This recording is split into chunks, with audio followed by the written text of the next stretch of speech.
ఆదికాండము 1వ అధ్యాయము. ఆదిలో దేవుడు ఆకాశమును భూమిని సృష్టించెను.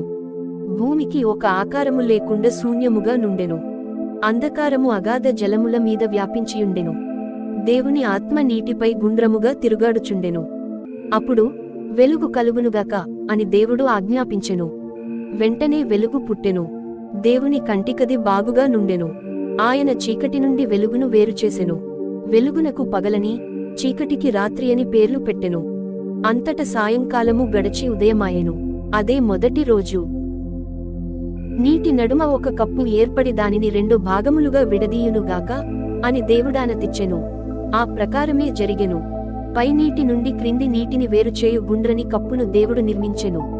ఆయన ఆ గుండ్రని కప్పునకు ఆకాశము అని పేరు పెట్టెను. అంతట సాయంకాలము గడచి ఉదయమాయెను. అదే 2వ రోజు.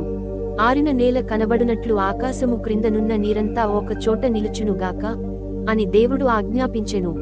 ఆ ప్రకారమే జరిగెను. ఆరిన నేలకు భూమి అని పేరు పెట్టెను.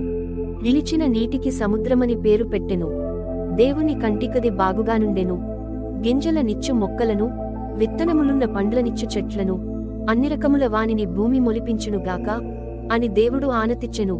ఆ ప్రకారమే జరిగెను.